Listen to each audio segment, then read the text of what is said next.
Hey, how's it going? This is Eric. I am the Barmy Farmer here at the Garden of Apologies, Mapleton, Ontario, Canada. Welcome back to Pepper School. I'm out here in the backfield again. Season's progressing nicely. We've had some good rain this week, so we're over that little mini drought we had for about 3 weeks there, and we are back in business. Plants are definitely bouncing back now, and things are progressing. And so I'm running these videos pretty hard and fast right now, as I've got 184 odd types of peppers out in the Garden of Apologies this year. And that's a lot to get through. So as they are ripening, I'm checking them off the list just to keep on going. So without further ado, I'm going to start off today with another one of my little plants here. This here is a Nepal Snakebite. I'm just going to get in here, pop the pepper off. Looks a whole lot like a cayenne pepper. Just changing hands on the phone there. It's very thin. I can feel the seeds in it there.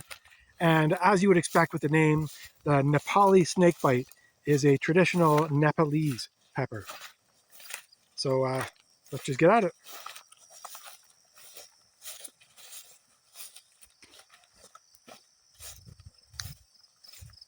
A little bit of grassiness there.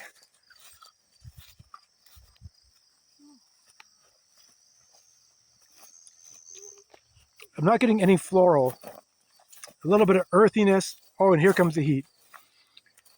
Immediate and snappy.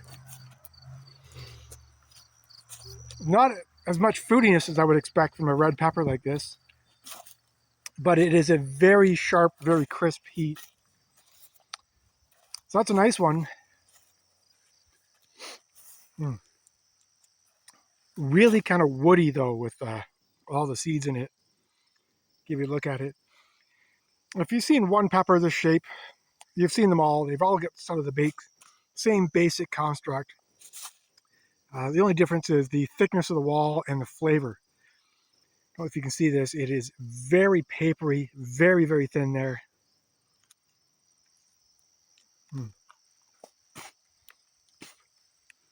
And really woody on the seeds. Pith down the center, coated in seeds there. Not bad. I put this in the sort of the cayenne range. It doesn't have a nice of flavor as the cayenne, I would say. But it does have that sharp and immediate heat. So, Nepal Snakebite. It's a pepper from Nepal. Nothing hugely different about it from a lot of stuff I've eaten. But there's only so much variation you can get across peppers. So there it is. You get that basic idea. I'm not going to bother with the rest of this one, so I'm just going to yoink off there out into the brush, sort of by the apple tree.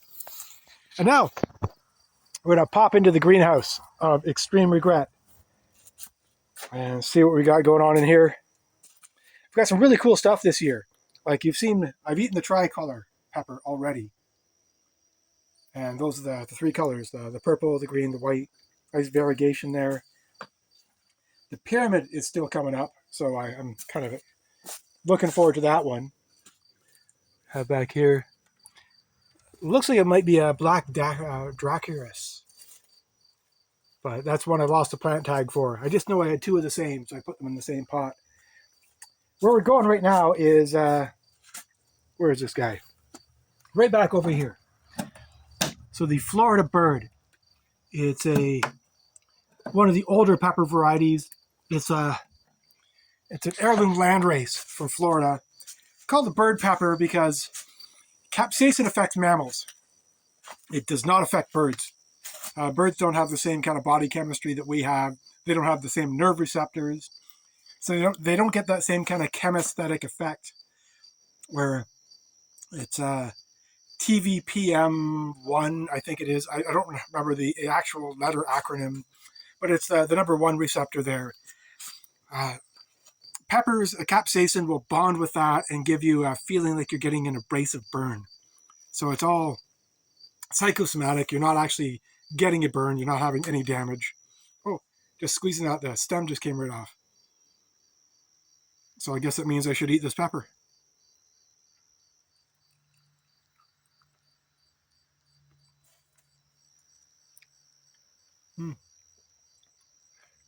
Might even be a little overripe there.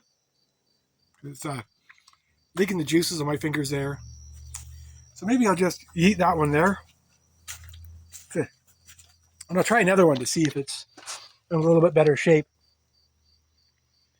Yeah. Try this one here. See how this one goes.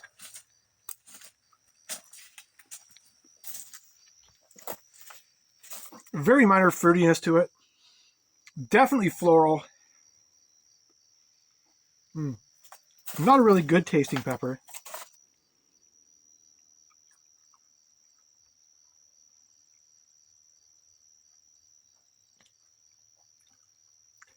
Not too bad. It's immediate heat again. Quite floral. Reasonable fruitiness with it. But it is a traditional landrace. It's one of the peppers that is the parent of all of the other peppers that we know and enjoy. Called the bird pepper because, as I said, the capsaicin doesn't affect birds the way we do. Mammals have the flat molar teeth that are good at grinding seeds. So when mammals like me eat these, we grind up the seeds and they're no longer viable for plant production. With birds, they don't have the teeth, so they just swallow it whole. They fly way over somewhere else, poop out the plants, and then they propagate. So capsaicin has been developed as a natural defense against people like me with the molars. But humans being humans, some of us have developed a taste for it, so we eat them on purpose. Let me just jump now into these are the Jigsaw plants down here. Nice ornamental pepper, very striking looking plant. Got a series of them down here. Really nice looking here. You find a good ripe pod down here. It's kind of blocky at the bottom. Let's pop that guy off. You see the pods come out with a bit of purple on them. They ripen to this nice deep red here.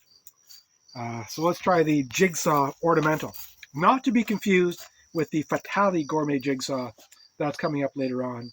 Similar name pepper, but very different pepper experience.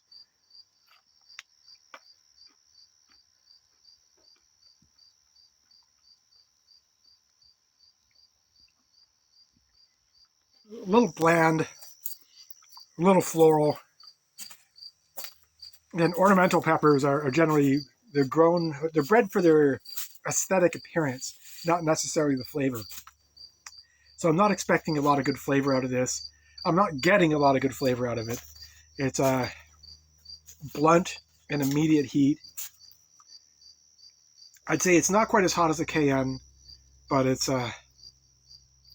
glad it's a good looking pepper because the flavor just isn't there on it. And again, being ornamental. The only difference between an ornamental pepper and a food grade, quote unquote, pepper is that the ornamentals are bred for appearance and not for flavor. And yeah, a little bit of nasty business there. So, I'm just gonna, there it goes, in a spray of seeds. Let me just reach back in here. Another ornamental type pepper. This one is the Golden Nugget. It's seeing Sick and Twisted Pepper Seeds has just posted about this a few days ago and made a description about the flavor. So I'm just gonna pop in here, pull one of these little golden nuggets off. Again with the variegation, not with the purple anthocyanin this time, but nice little orange pepper. And usually orange peppers I find have a very nice flavor. So hey, wish me luck. Here we go. The Golden Nugget. I got these from Jukka Fatale up in Finland.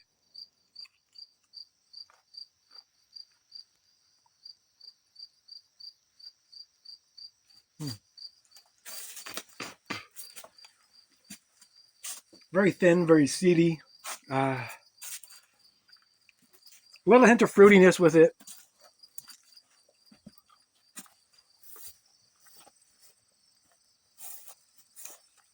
It's kind of bland, you know. I was hoping for more of like a tropical fruit kind of flavor here, but it's I'm not getting a. Maybe I'm masking because I've just had all that floral nonsense, but I'm not getting a whole lot of good flavor from this.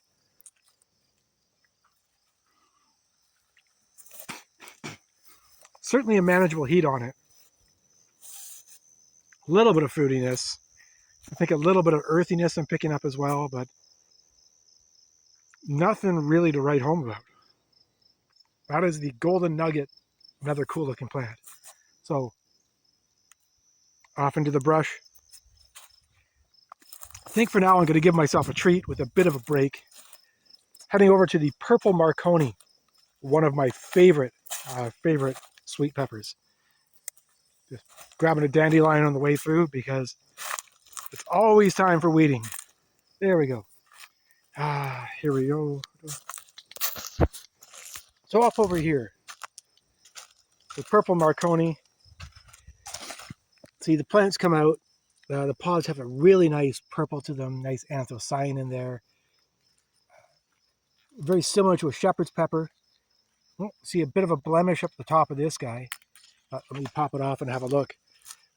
So, see, it's starts off with that purple.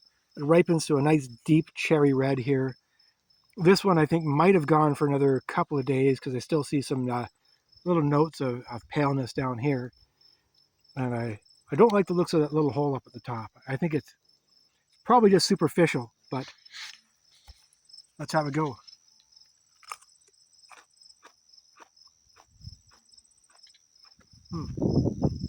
There we go. That's what I'm talking about. A little bit of green on the inside there still, so it's not quite as sweet as it's going to get.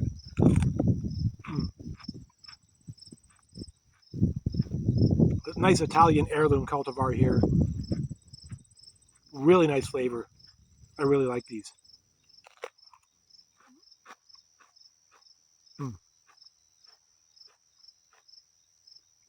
Definite crunchiness to it. So it's a sweet red bell pepper flavor with a little bit more complexity to it.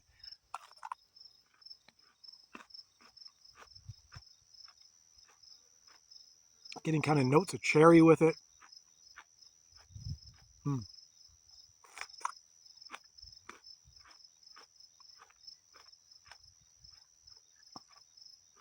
I grow some kind of Marconi every season. Just a terrific pepper. The purples, I think, are the nicest looking. Highly recommended. But again, very heavy on the seeds, on the calyx-based pith you expect from the bell pepper types. I don't think that blemish is going all the way through, so I think it might be safe to keep on going with it.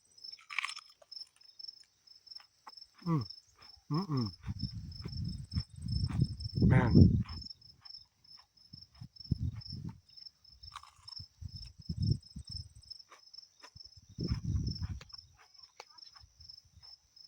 Gotta love a Marconi pepper.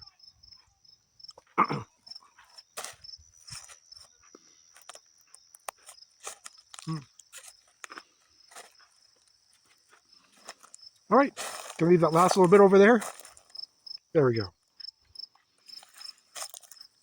I think the last one I'm going to give you today is a La Bomba jalapeno. There are many different varieties of jalapeno. La Bomba is one variety I grow every season. Typical ones you see when you hear jalapeno, it's usually the jalapeno M. They tend to be small, very spicy. The La Bomba II is a bigger variety that's got a sort of low to medium level habanero heat to it, or a jalapeno rather. But I think they're big size, they make great poppers. Most people will pick jalapenos when they're green, but see, they do ripen up to a nice red here. A little bit of corking on it. Let me just pop that guy off here. Brush off a little bit of the dust. Give it a shirt wipe. How's that? That counts as clean out in farm country. So, the La Bomba II Jalapeno.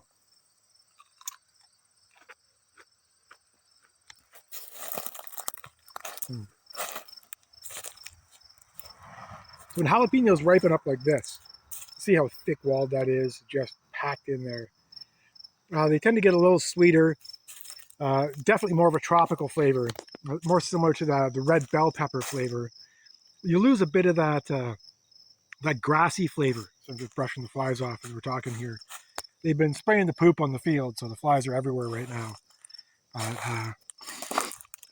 When the jalapenos ripen up, they get a lot more of that fruity flavor, less of that grassy flavor, that distinctive jalapeno. But they are red jalapenos used for sriracha sauce. So there's definitely a case for letting them ripen.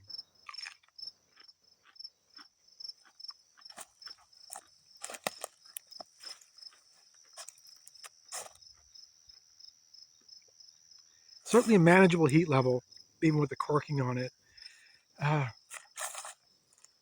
Nothing I'm going to complain about there. Good classic jalapeno pepper. It's a universal pepper. There's so many great applications for it. One of my favorite is when they ripen up red like this, I smoke them into chipotle. Traditionally, it uses pecan chips. So I've got a smoker way out other side of the greenhouses over there that I use to smoke these up at the end of the season. Ooh, excuse me. A little bit of stomach rumble there from the ornamental peppers earlier. A little bit of nastiness, but I'm rounding it out with a tasty old jalapeno here.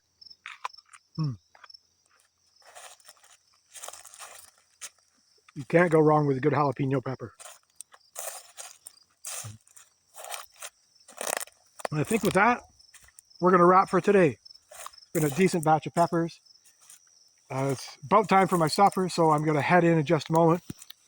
I'm out here with Meowie Povich again. What do you think, bud? You eating some grass? What do you say? Yeah, exactly. He's busy eating grass, no interest in the peppers whatsoever. Again, this is Eric. I am the Barmy Farmer here at the Garden of Apologies, Mapleton, Ontario, Canada. Thanks again for watching. I believe that is, I think it's 29, might be 30 peppers so far this season. It's a whole lot more to go, and they're just going to get hotter. So again, thanks for watching. Hope you're having yourself a great day. Like, subscribe, share, all that good stuff. And I'll see you next time.